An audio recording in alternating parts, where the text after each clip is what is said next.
ठीक है, तो आज हम अपना चैप्टर चालू कर रहे हैं किसका, हाइड्रोकार्बन का। हाइड्रोकार्बन हम पूरा आपका एनसीईआरटी बेस देखेंगे। एनसीईआरटी इंपॉर्टेंट क्यों है कि आपने देखा चाहे नीट 2026 हो, 25 हो, 24 हो, कुछ भी हो, आपके ऑलमोस्ट अगर जो 14 क्वेश्चन आ रहे हैं, हम उन्हें एक एवरेज लेके बता रहे हैं, 14 क्वेश्चन आ रहे हैं।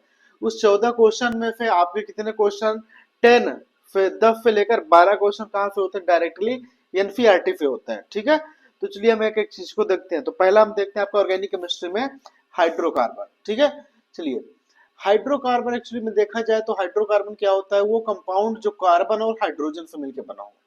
याद रखिएगा, वो कंपाउंड जो कार्बन और हाइड्रोजन से मिलकर बना हो उसे हम बोलते हैं आपका हाइड्रोकार्बन।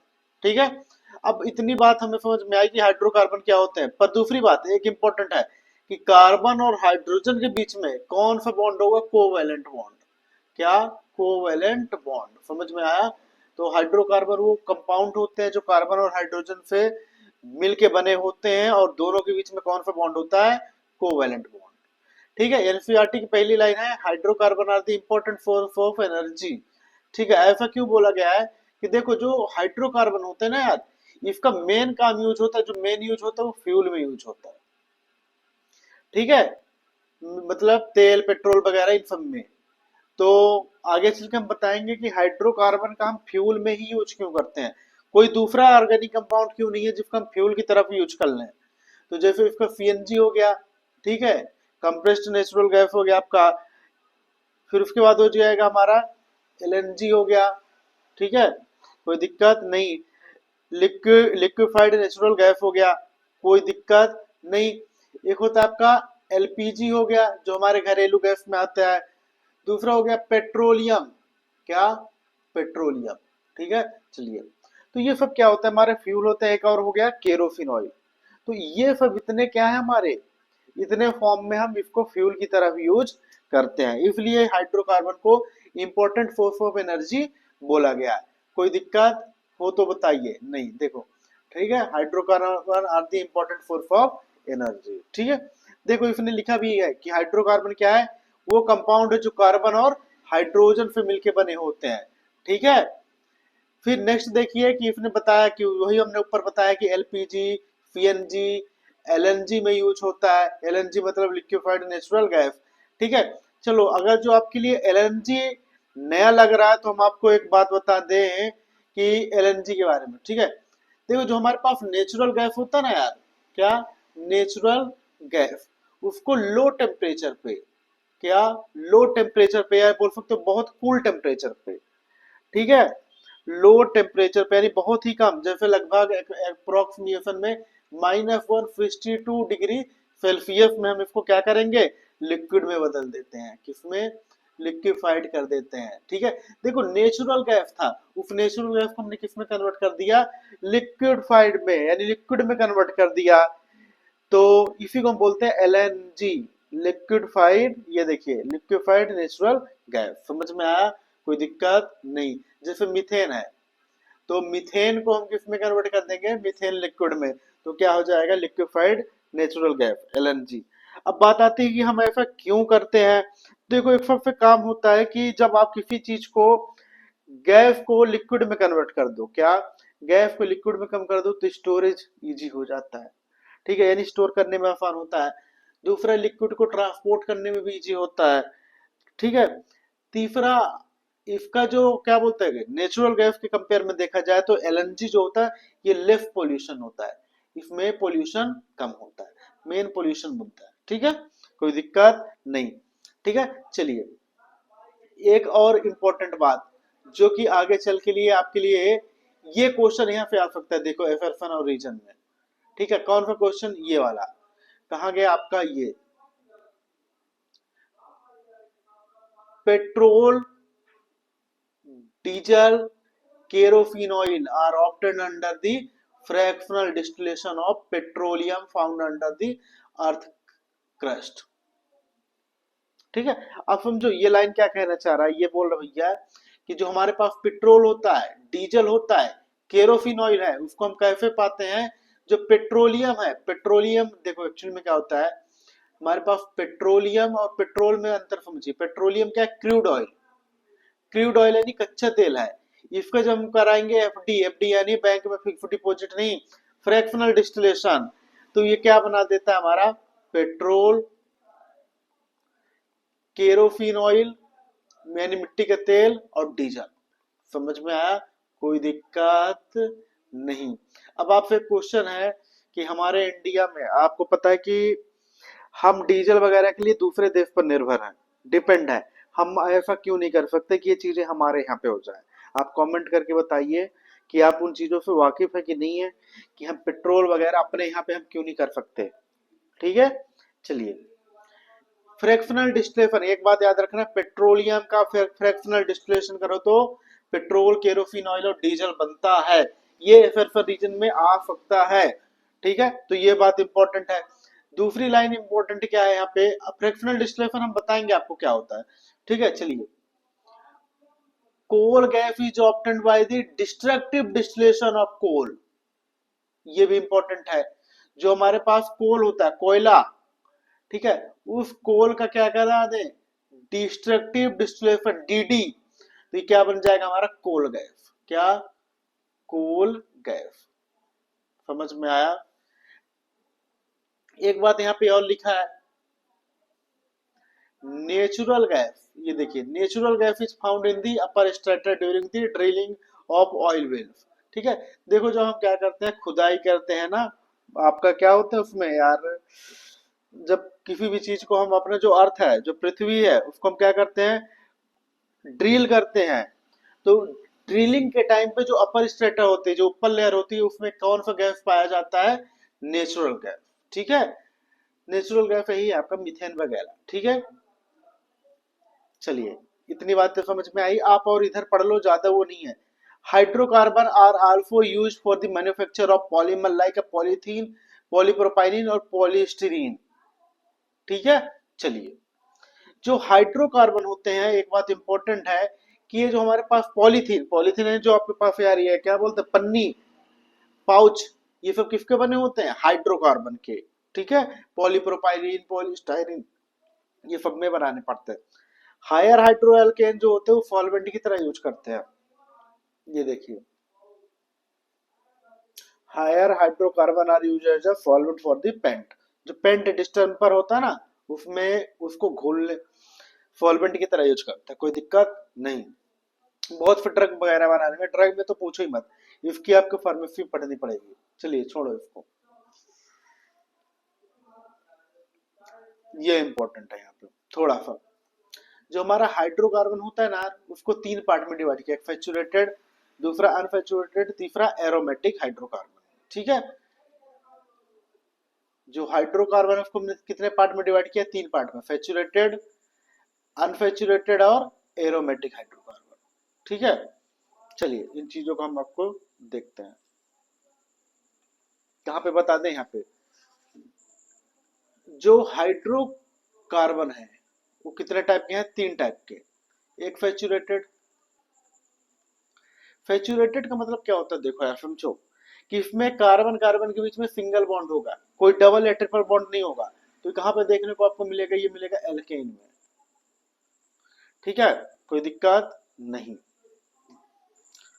दूसरा आपको कहाँ पे मिलेगा, साइक्लो एल्केन में, साइक्लो एल्केन में भी आपको ये देखने को मिलेगा, साइक्लिक कंपाउंड होता है।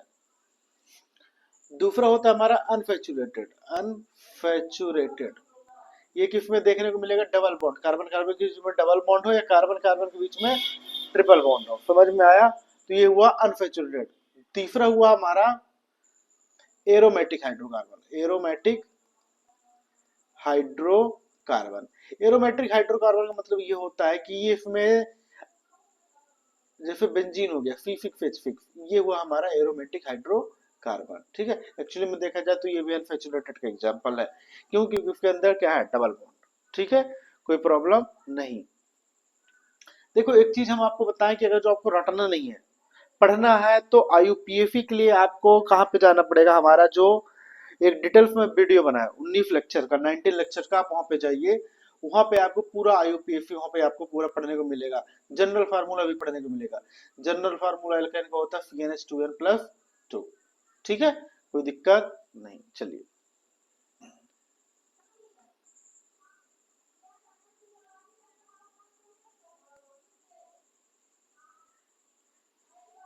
नेक्स्ट हम देखते हैं आपका, ये छोड़िए थ्योरेटिकल चीजें, बाद में पढ़ाएंगे, ठीक है। यहाँ पे देखते हैं अपन, देखो अनसैचुरेटेड हाइड्रोकार्बन का मतलब हमने आपको बताया एल्कीन या एल्काइन। तो ये देखो ये एल्कीन है, दो एल्कीन है और एक ये है एल्काइन, ठीक है। अब देखो हाइड्रोजिनेशन का मतलब क्या होता है, हाइड्रोजिनेशन का मतलब होता है एडिशन ऑफ H2। हाइड्रोजन का जुड़ना ही क्या कहलाएगा, हाइड्रोजिनेशन। बट ये जो हाइड्रोजिनेशन होगा क्या, ये जो हाइड्रोजिनेशन होगा किसके प्रेजेंस में होगा, प्लेटेनियम, पैलेडियम, निकेल, ठीक है। ये कैटलिस्ट है, क्या है ये, कैटलिस्ट। तो हाइड्रोजिनेशन के लिए कौन कौन से कैटलिस्ट यूज हैं, प्लेटेनियम, पैलेडियम और निकेल, ठीक है। हाइड्रोजिनेशन किसे बोलते हैं, हाइड्रोजन का H2 का जुड़ना, समझ में आया। चलिए अब यहाँ पे एक मैकेनिज्म देखते हैं, कहाँ पे, यहीं पे।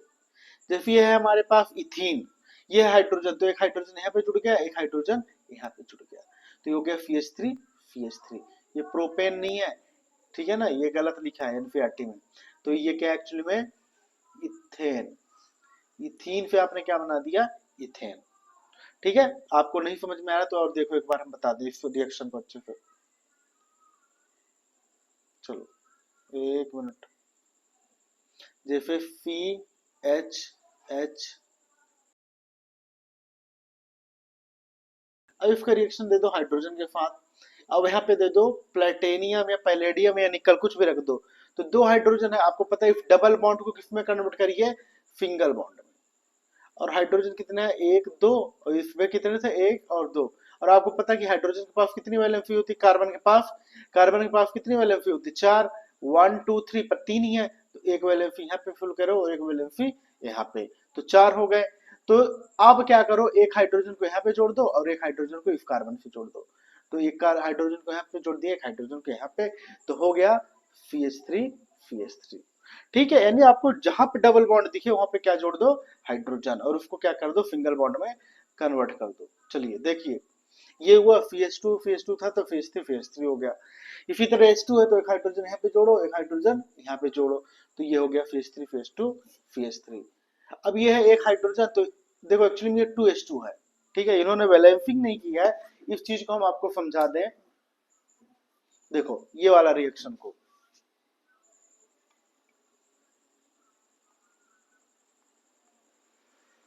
CH3 फिर C, 1 2 3, फिर CH, ये एक्चुअली में था, इन्होंने हाइड्रोजन लिया था। एक्चुअली में इनको कितने हाइड्रोजन लेना है, दो हाइड्रोजन, 2H2 मतलब चार हाइड्रोजन लेने हैं, क्यों आगे चल के हम बता रहे हैं आपको। ये तो CH3 इसको ऐसे ही एज यूजुअल रहने दो। ये है हमारे पास कार्बन और ये है हमारे पास कार्बन और ये है हमारे पास हाइड्रोजन, ठीक है। इस ट्रिपल बॉन्ड को सिंगल बॉन्ड में कन्वर्ट कर दीजिए तो कितनी वैलेंसी खाली हुई, 1 2 3 4, तो चार हाइड्रोजन है, 2H2 मतलब चार हाइड्रोजन, तो एक हाइड्रोजन यहाँ पे, एक हाइड्रोजन यहाँ पे, एक यहाँ पे, एक यहाँ पे, हुआ कि नहीं हुआ, देखो वही वही चीज है। तो CH3 तो दो हाइड्रोजन यहाँ पे लगा दिए, दो हाइड्रोजन यहाँ पे लगा दिए, कोई प्रॉब्लम नहीं। चलिए एक मिनट, ठीक है। नेक्स्ट हम चलते हैं एल्काइल हैलाइड। आप समझो एल्काइल हैलाइड का मतलब क्या होता है, एल्काइल हैलाइड का मतलब होता है RX, ठीक है। जैसे फॉर एग्जांपल के लिए CH3Cl, ठीक है, फिर C2H5 Br, ठीक है। एल्काइल का मतलब हो गया R, CH3 C2H5 methyl ethyl propyl butyl, ये X का मतलब हो गया क्लोरीन ब्रोमीन आयोडीन फ्लोरीन, ठीक है। चलिए अब देखिए एक बात है, ये एनसीईआरटी की लाइन है, ये हम नहीं बोल रहे, ये आपकी एनसीईआरटी बोल रही है, और बच्चे बच्चे को पता है कि एल्काइल हैलाइड एक्सेप्ट फ्लोराइड यानी फ्लोरीन को छोड़ के on reduction with zinc and dilute hydrochloric acid give alkane, ठीक है। ये मतलब समझ में आ रहा है कि एल्काइल हैलाइड का आप ये बोलना चाह रहा है भैया कि जब आप एल्काइल हैलाइड यानी RX का रिएक्शन किसके साथ दोगे, बोलिए HCl के साथ, ठीक है। सॉरी आपका क्या बोल रहा है, ये एल्काइल हैलाइड का रिएक्शन दिया आपने किसके साथ, डाइल्यूट एसिड के साथ, डाइल्यूट एसिड की प्रेजेंस में जिंक के साथ, यानी आपको सीधी सी बात है, ये क्या बोल रहा, पहला क्या है, रिडक्शन।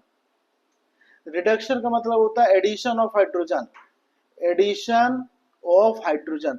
H2 को जुड़ना तो ये H2 जुड़ेगा, ठीक है। देखो क्या होगा, H2, ठीक है। इसका रिएक्शन क्या होगा हमारा, जिंक की प्रेजेंस में और HCl की प्रेजेंस में। देखो ये तो इनको छोड़ो, वो मीडियम है और एक कैटलिस्ट है, यानी ये एक्स यहाँ से निकल जाएगा तो बचेगा R, और यहाँ पे क्या हो जाएगा H, प्लस यहाँ पे आ गया आपका HX, ठीक है। चलो एक एग्जांपल देखते हैं, CH3 Cl प्लस H2, और क्या ले लो आप इधर, जिंक ले लो, H पॉजिटिव ले लो, ठीक है। तो एक हाइड्रोजन और एक Cl, यहाँ यहाँ पे Cl निकल जाएगा तो बचा क्या, CH3, और एक हाइड्रोजन यहाँ पे चला जाएगा, H तो हो गया CH4 प्लस HCl, कोई दिक्कत नहीं। इसी तरह C2H5 Br ले लो आप, और यहाँ पे ले लो H2 ले लो, और रिएक्शन ले लो जिंक के साथ H पॉजिटिव के साथ, तो यहाँ पे Br निकाल दो और यहाँ पे H, तो क्या हो जाएगा HBr। अब एक हाइड्रोजन बच गया तो यहाँ पे जोड़ दो, तो C2H5 और एक H हो गया, यानी C2H6। चलिए देखिए ये वही चीज है कि नहीं है, ये देखो, अरे हाँ देखो, क्लोरोमीथेन पे यहाँ पे Cl निकाल दिया और बन गया HCl, और ये कि H यहाँ पे आके जुड़ गया, मीथेन बन गया, ठीक है। इसी तरह C2H5 Cl पे इसने क्या किया, एक Cl निकाल दिया और एक H यहाँ पे आके जुड़ गया तो बन गया C2H6 इथेन, ठीक है। तो याद रखना है आपको, रिएक्शन का याद रखना कि इधर RX होगा, एक फॉर्मेट हम बता दें, RX plus H2 plus zinc और H पॉजिटिव, यानी जिंक की प्रेजेंस में ये रिडक्शन होगा, और मीडियम क्या होगा, एसिडिक, और मीडियम कौन सा, डाइल्यूट HCl, ठीक है, कोई दिक्कत नहीं। जब RX H2 और जिंक H लिख दे तो समझ लेना इधर क्या बनेगा, एल्केन, ठीक है। देखो ये कुछ चीजें होती हैं ऑर्गेनिक केमिस्ट्री में, आपको ट्रिक पकड़ना पड़ेगा, ठीक है। ट्रिक मतलब देखो, फॉर एग्जांपल के लिए ऑर्गेनिक केमिस्ट्री आपका नीट जो है, नीट IIT, ये सब क्या है, ट्रिकी क्वेश्चन है, बहुत मतलब ट्रिकी एग्जांपल है। देखना इधर एक्चुअली में क्या होगा, आपसे वो पूछना चाह रहा है कि भाई इधर एल्काइल हैलाइड है, एल्काइल हैलाइड है, इधर हमने H2 यानी रिडक्शन करा दिया जिंक की प्रेजेंस में और H पॉजिटिव की प्रेजेंस में, तो आपको ये याद होना चाहिए कि ये क्या बना देगा इधर, एल्केन, ठीक है। एल्काइल हैलाइड का रिडक्शन कराओगे जिंक की प्रेजेंस में एसिडिक मीडियम में, तो इधर क्या बनेगा, एल्केन, ठीक है। चलिए ये देखो एल्केन बन रहा है इधर, इधर भी, इधर भी, इधर ले लो Cl, तो इधर ले लो आपका Cl निकल गया और एक H यहाँ पे आके जुड़ गया, कोई दिक्कत नहीं, ठीक है। चलिए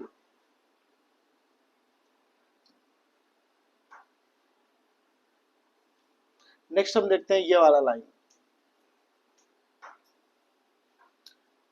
alkyl halide on treatment with a sodium metal in dry ether, dry ether का मतलब होता है free from moisture, solution give a higher alkane and this reaction is known as a Wurtz reaction and it is used in the preparation of higher alkane containing even number of carbon atom। चलिए वो ये बोल रहा भाई कि देखो जब हम क्या कराएंगे, आर, अरे बोल रहा है कि RX का एल्काइल हैलाइड का रिएक्शन कराएंगे किसके साथ, सोडियम मेटल के साथ, किसकी प्रेजेंस में, ड्राई ईथर की प्रेजेंस में, तो इधर क्या बनेगा हमारा, एल्केन, ठीक है। इसी रिएक्शन को हम क्या बोलते हैं, वुड्स रिएक्शन। दूसरी बात ये बोल रहा है कि जो इधर से बनेगा, इधर क्या होगा, इवन नंबर, मतलब इधर अगर जो एक एल्केन, मतलब एल्केन इधर जो है ना, दो एल्केन होंगे इवन में, समझ में आ रहा है कि नहीं आ रहा है, देखो preparation of higher alkane containing even number of carbon, यानी जो कार्बन होंगे, देखो एक कार्बन है CH3Br, CH3Br, ठीक है। इधर कितने हैं, दो कार्बन, इधर एक कार्बन, इधर दो कार्बन, इधर कितने कार्बन है, दो कार्बन है, इधर कितने कार्बन है, दो कार्बन है, यानी जो आपको प्रोडक्ट बनेगा वो कितना होगा, इवन नंबर ऑफ कार्बन, यानी 2 4 6 8 ऐसे होंगे, समझ में आया, कोई दिक्कत नहीं। चलिए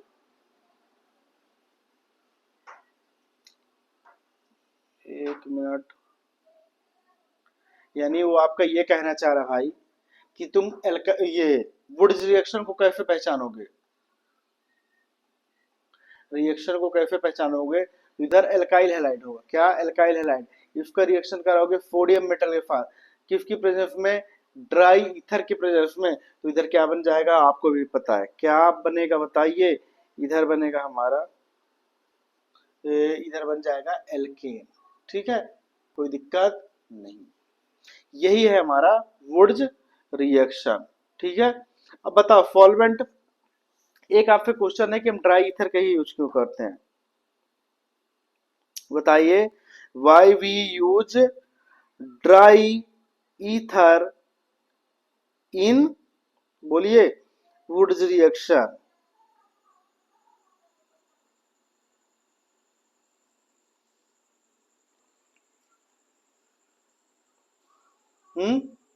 वुड्स रिएक्शन में हम ड्राई ईथर का यूज क्यों करते हैं?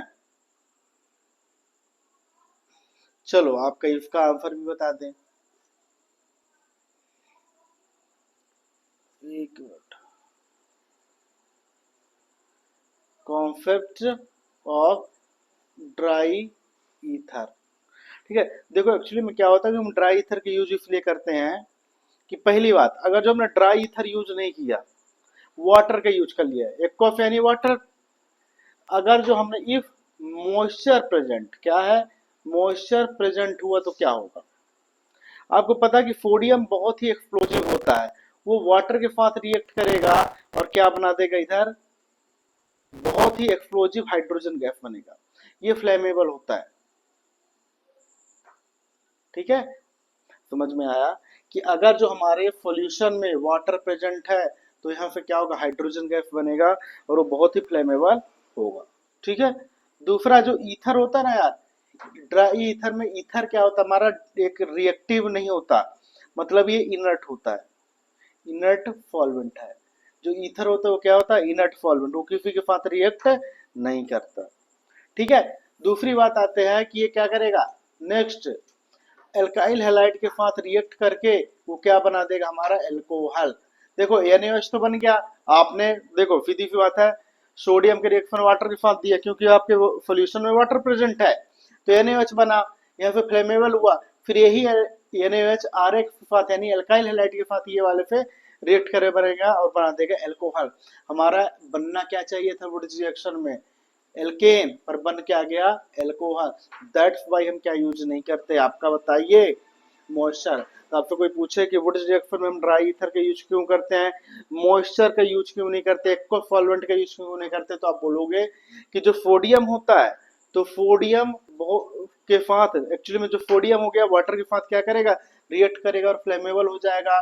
दूसरा, और अगर जो हमने क्या किया, एक्वा सॉल्वेंट का यूज कर लिया, तो ये क्या बना देगा? एल्कोहल, जो कि हमारा अनडिजायरेबल प्रोडक्ट है। ठीक है, चलिए अब यहाँ पे कुछ क्वेश्चन देखिए। CH3Br, CH3Br, देखो CH3Br plus 2Na plus CH3Br। अब यहाँ पे ले लो ड्राई ईथर। ठीक है, तो यहाँ से Br निकल जाएगा, यहाँ से Br निकल जाएगा और यहाँ से Na निकल जाएगा, तो क्या हो जाएगा? 2NaBr प्लस बचा क्या? CH3 CH3 CH3 CH3 आपस में जुड़ जाएगा। एक बात याद रखिए, क्या? कपलिंग रिएक्शन, यानी एल्केन एल्केन कपलिंग रिएक्शन है। ठीक है, देखो C2H5 Br plus 2Na plus C2H5 Br। अब इसका रिएक्शन दे दो ड्राई ईथर की प्रेजेंस में, तो क्या बनेगा?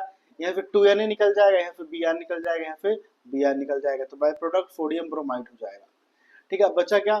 C2H5, C2H5 जोड़ दो, C2H5 और C2H5, कोई दिक्कत नहीं। ये देखो CH3 CH3, तो यहाँ पे CH3 निकल हुआ, 2NaBr निकल गया यहाँ से, तो 2NaBr हो गया, CH3 बन गया। इधर से भी यही निकल जाएगा 2NaBr, तो बचा क्या? C2H5, देखो हुआ कि नहीं हुआ, यानी CH3 CH2 CH2 CH3, कोई दिक्कत नहीं। जिन्हें ना पता हो C2H5 कितने कार्बन, 2 कार्बन यहाँ पे है, 2 कार्बन यहाँ पे है, कितने हुए, 4 कार्बन, 1 2 3 4 कार्बन हुए कि नहीं हुए। ब्रोमोइथेन पे NH है, कोई प्रॉब्लम नहीं। फिर यहाँ पे इसने क्वेश्चन एक तुमसे पूछ लिया भैया, व्हाट विल हैपन, क्या, what will happen, what will happen if two different alkyl halide are taken. अब देखो यहाँ पे सेम अल्काइल हैलाइड ले रहे हो, CH3Br, ब्रोमोमिथेन, इधर भी ब्रोमोमिथेन, सेम ही तो है, ब्रोमोइथेन ब्रोमोइथेन सेम ही तो है। अब वो क्वेश्चन कर रहा है कि भैया क्या हो अगर जो तुम दो डिफरेंट अल्काइल हैलाइड ले लो, मतलब वो आप ये बोल रहा है, ये वाला क्वेश्चन करवाना चाह रहा है कि आप ये कर लो कि आपने यहाँ पे फेम लिया, देखो ये CH3Br, CH3Br फैमिली है, C2H5Br, C2H5Br फैमिली लिया। अब बोला आप डिफरेंट अल्काइल हैलाइड ले लो, ये CH3Br plus C2H5Br plus 2Na। अब क्या होगा बताइए। तो आपको पता है कि नॉर्मली चीजें करो, पहले CH3 का कपलिंग कर दो, CH3 फिर C2H5 का कपलिंग कराओगे, C2H5 फिर एक बार क्या करोगे, C2H5 और CH3 को जोड़ दोगे, C2H5 और CH3, ठीक है, और बाकी बन जाएगा 2NaBr। समझ में आया। तो ये हमारा उसका आंसर हुआ, इसमें 3 प्रोडक्ट बनेंगे हमारे, ठीक है। चलिए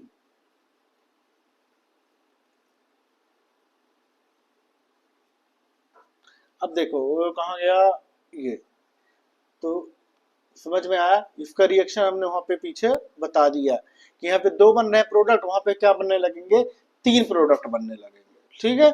चलिए प्रोडक्ट क्या बनेगा वो भी हमने आपको बता दिया।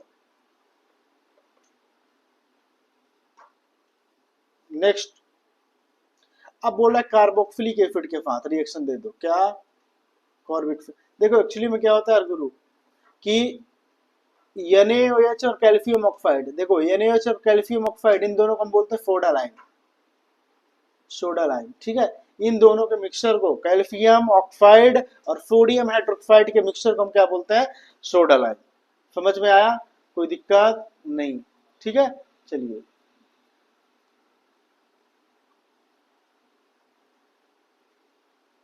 ठीक है। अब रिएक्शन आती है डीकार्बोक्सिलेशन का मतलब समझते हो, देखो एक मिनट, हाँ चलो देखो, देखो ये क्या लिखा है, ये बात इंपॉर्टेंट है भाई, यहाँ पे sodium salt of carboxylic acid on heating with a soda lime give alkane containing 1 carbon atom less than the carboxylic acid, ठीक है। This process of elimination of CO2 from a carboxylic acid is known as a decarboxylation। तुमसे simple सा कोई पूछे कि decarboxylation क्या होगा तो आप बोलोगे कार्बन डाइऑक्साइड गैस का CO2 का निकलना ही क्या कहलाता है, डीकार्बोक्सिलेशन, ठीक है। दूसरी बात आपको हम ये इसका मतलब समझाते हैं, देखो ये CH3COO Na है और NaH है, तो यहाँ से क्या होगा एक्चुअली में, देखिए कुछ चीजें, CH3 है, CH3 और एक हाइड्रोजन यहाँ से जोड़ दो, ठीक है, तो CH4 हो जाएगा, आपका ये वाला पोर्शन यहाँ पे हट जाएगा। देखो ये वाला ये वाला यहाँ पे क्या निकल गया, Na2CO2 है यहाँ पे और एक ऑक्सीजन ये है, तो गया Na2CO3 बाय प्रोडक्ट और CH4 बन गया। चलो हम इसको एक बार और अच्छे से बता दें, तुम्हें यहाँ पे समझ में आएगा। CH3COONA, ठीक है, प्लस इसका रिएक्शन किसके साथ दिया था इन्होंने, NaOH के साथ, हाँ लो NaOH प्लस, एक मिनट यार, NaOH के साथ दिया, ठीक है। अब इसको हम क्या कराते हैं, हीट करते हैं, गर्म करते हैं, किसकी प्रेजेंस में, कैल्शियम ऑक्साइड की प्रेजेंस में। देखो यार क्या होगा, यहाँ से ये चीजें निकल जाएंगी,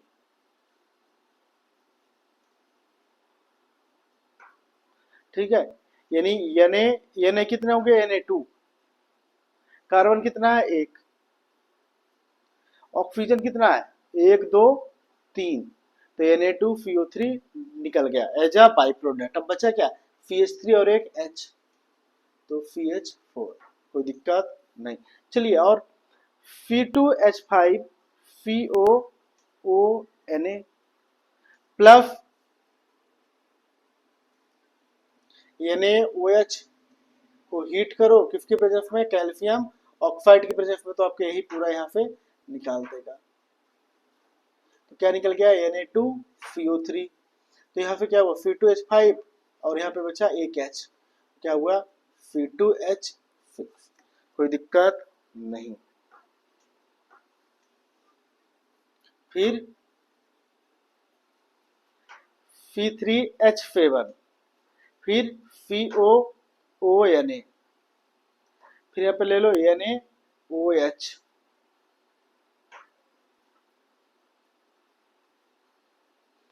NaOH। तो ये क्या है, हीट की है कैल्शियम ऑक्साइड की प्रेजेंस में, तो यहाँ पे क्या निकलेगा आपका ये वाला पोर्शन। ठीक है, तो निकल गया क्या, Na2CO3, तो बचा क्या C3H7, C3H7 और एक H यहाँ पे आ गया तो H8। ठीक है, चलिए अब एक बात हम आपको एनसीईआरटी की लाइन कुछ बताना चाह रहे हैं। इसमें कितने कार्बन है बताइए, एक दो, तो कार्बन कितने हैं, दो। इसमें कितने कार्बन हो गए, एक हमारे प्रोडक्ट में। इसमें कितने कार्बन है, दो और एक तीन, कार्बन कितने हैं, तीन। इसमें कितने कार्बन है, दो। इसमें कितने कार्बन है, तीन एक चार, तो कितने हैं, चार। इसमें कितने कार्बन है, तीन। मतलब एक बात देख रहे हो आपकी, रिएक्शन के बाद ये जो हमारा प्रोडक्ट होता है, प्रोडक्ट में एक कार्बन कम हो जाता है। देखो इधर दो तो इधर एक, इधर तीन तो इधर दो, इधर चार तो इधर तीन। मतलब कि जो हमारे इधर रिएक्टेंट है, जो कार्बोक्सिलिक एसिड का सॉल्ट है, उसमें जितने भी कार्बन होंगे उस कार्बन से एक कार्बन हमारे प्रोडक्ट में कम हो जाएगा। ठीक है, तो यही चीजें देखो एनसीईआरटी में लिखी है क्या, कि sodium salt of carboxylic acid or heating with a soda lime give alkane containing one carbon atom less than the carboxylic acid. यानी कार्बोक्सिलिक एसिड के सॉल्ट से एक कार्बन एटम यहाँ पे कम होगा। जैसे इसी में देखो कितने कार्बन है, एक कार्बन ही है, एक कार्बन ही है, दो कार्बन, यहाँ पे कितने कार्बन है, एक कार्बन। समझ में आया, कोई दिक्कत नहीं। और NaOH और कैल्शियम ऑक्साइड, इन दोनों के मिक्सचर को हम बोलते हैं सोडा लाइम। इसी तरह देखो एक रिएक्शन यहाँ पे दिया इसने, तुम्हें कुछ नहीं करना, जो भी रिएक्शन दिए हो डिकार्बोक्सिलेशन करा दो, यानी यहाँ पे क्या निकाल दो, ये Na2CO3 निकाल दो, बाकी जो बच गया तो जोड़ दो, CH3 CH2 CH2 CH3 CH2 CH2 था और एक हाइड्रोजन यहाँ पे आ गया तो हो गया CH3। कोई दिक्कत नहीं। जिन्हें ये रिएक्शन एक दो तीन, यही रिएक्शन तो हमने अभी आपको बताई है वहां पे। ठीक है, कोई प्रॉब्लम नहीं। चलिए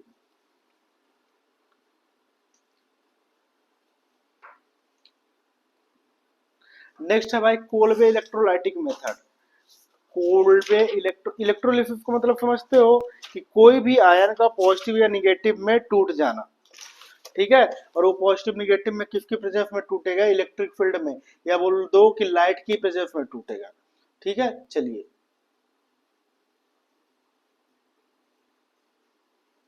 ये रिएक्शन हम देखते हैं। ठीक है,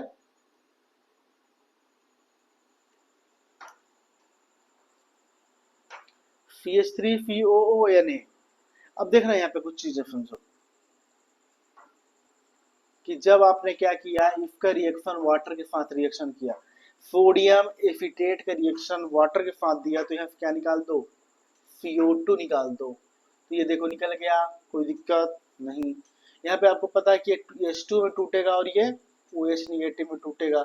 ठीक है, तो यहाँ पे Na निकलेगा और यहाँ पे निकलेगा OH निकलेगा, तो NaOH भी निकाल दो।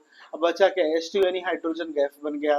ठीक है, अब बच क्या रहा है, 2CH3, तो ये CH3 को आपस में जोड़ दो। तो एक बात तो समझ में आया कि यहाँ पे एल्काइल एल्काइल इंटरेक्शन होगा या एल्काइल एल्काइल कपलिंग होगा, यानी दो एल्काइल को आपको यहाँ पे आपस में जोड़ा जाएगा। समझ में आया, कोई दिक्कत नहीं। चलो एक बार और दे देते हैं अपन इसका एग्जाम्पल। यहाँ पे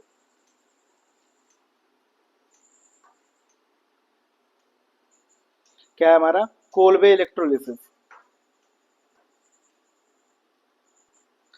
इलेक्ट्रोलिसिस एरोमेटिक मेथड।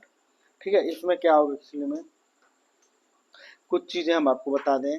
जैसे हमारे पास एक रिएक्शन है 2CH3 COONA प्लस 2H2O के साथ रिएक्शन दे दो, तो यहाँ पे क्या करोगे, देखो टूटेगा H2 में और OH निगेटिव में। ठीक है, अब देख रहे हैं यहाँ पे CO2 यहाँ से निकाल दो, प्लस आपको यहाँ से क्या निकल रहा है H2, ये H2 भी निकाल दो हाइड्रोजन गैस, प्लस Na यहाँ से जा रहा है और OH यहाँ से जा रहा है, तो Na OH भी निकाल दो। अब बच क्या रहा है, केवल 2CH3, तो इसको लिख दो। ठीक है, कोई दिक्कत नहीं। अब इसका मैकेनिज्म देखिए थोड़ा,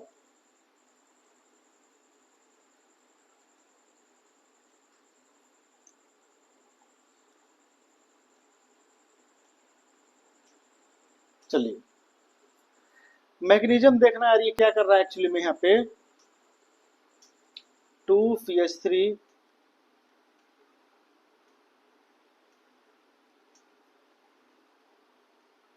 एक्चुअली में यहाँ पे क्या होगा, ब्रेक हो जाएगा, बॉन्ड ब्रेक हो जाएगा। ठीक है, मतलब ये टूट जाएगा यहाँ पे एसिटेट आयन में, यहाँ से ये Na बाहर चला जाएगा और ये Na पॉजिटिव और ये माइनस में हो जाएगा, तो यहाँ पे क्या होगा एक्चुअली में 2CH3COO, ठीक है, माइनस प्लस 2Na, तो ये हमारा बन गया एसिटेट आयन। तो पहले क्या होगा, एसिटेट आयन में टूटेगा। ठीक है, कोई दिक्कत नहीं। ये जो हमारा सोडियम एसिटेट था वो किसमें टूट गया, एसिटेट आयन में। ठीक है, अब एनोड पे क्या होगा, एटा एनोड, देखो एक्चुअली में क्या होगा, जो ये हमारा एसिटेट आयन बना है CH3 CO और ये O है, ठीक है, माइनस, तो ये जो माइनस है इसका क्या करो, इलेक्ट्रॉन हटा दो, यानी यहाँ पे क्या होगा, दो है ना, तो दो इलेक्ट्रॉन को हटा दो, ये इलेक्ट्रॉन लॉस होगा, इलेक्ट्रॉन लॉस। ठीक है, चलिए तो क्या बना देगा यहाँ पे, एसिटेट का फ्री रेडिकल।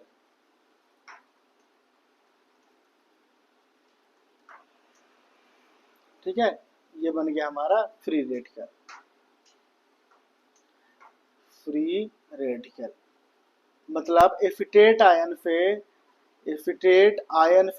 फ्री रेडिकल कैसे बना, जब हमने इलेक्ट्रॉन को निकाल दिया एसिटेट आयन से। ठीक है, फिर उसके बाद ये जो एसिटेट आयन होता है हाईली अनस्टेबल होता है। ठीक है, तो जब ये अनस्टेबल होगा तो यहाँ पे CO2 भी निकाल देगा, तो आगे चल के क्या होगा, CO2 गैस निकल जाएगा और बचा क्या हमारा 2CH3, यानी CH3 बचा, यानी ये क्या है, मिथाइल फ्री रेडिकल। समझ में आया पहली बात,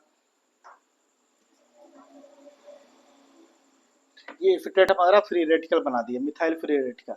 ठीक है, नेक्स्ट हम देखते हैं यहाँ पे इंपॉर्टेंट बात क्या है कि दो चीजें हो रही हैं, एटा एनोड, एनोड पे क्या हो रहा है, लॉस ऑफ इलेक्ट्रॉन, इलेक्ट्रॉन का लॉस क्या होता है, ऑक्सीडेशन।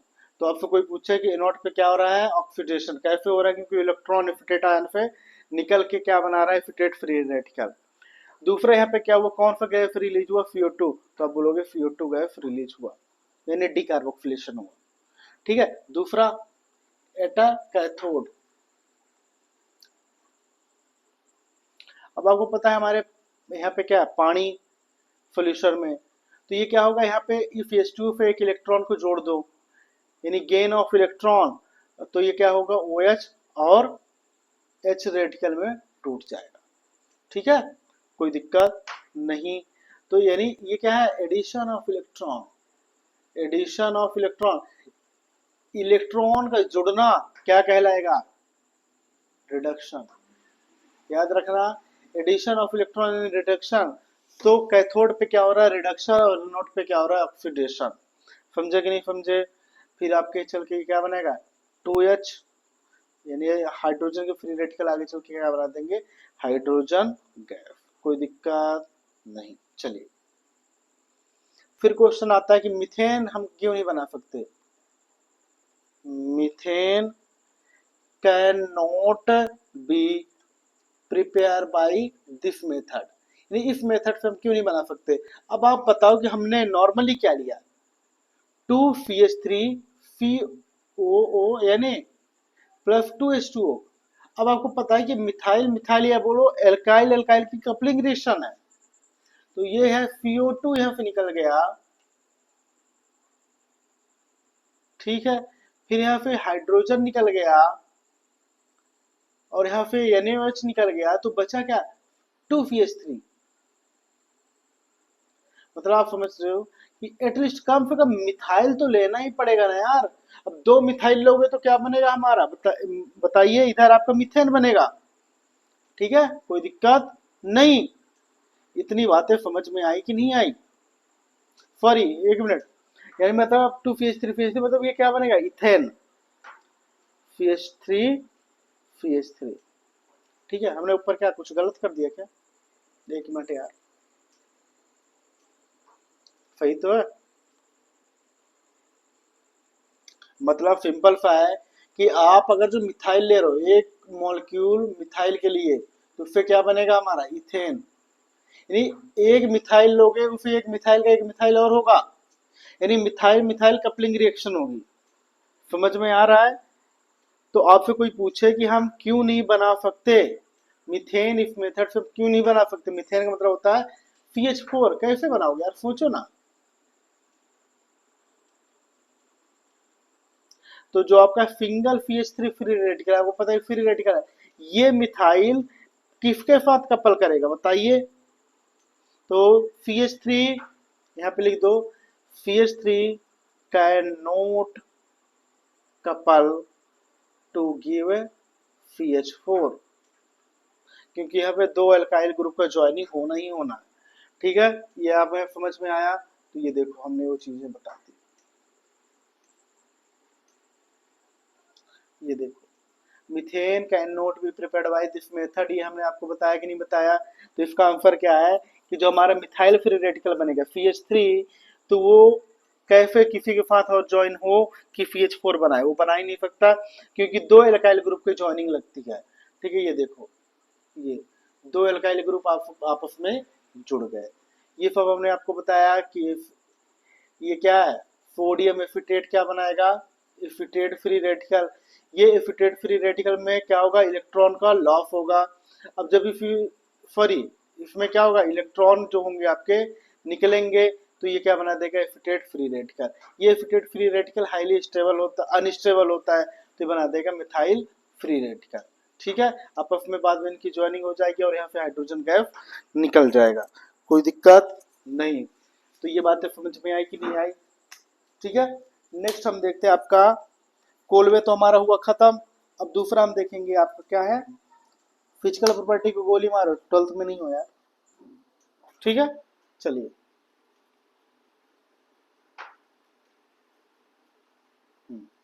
ये है हमारा सब्स्टिट्यूशन रिएक्शन। देखे टाइम है अपने पास, चलो ठीक है, इसको हम बाद में पढ़ते हैं, थोड़ा पढ़ेंगे पर अच्छा पढ़ेंगे।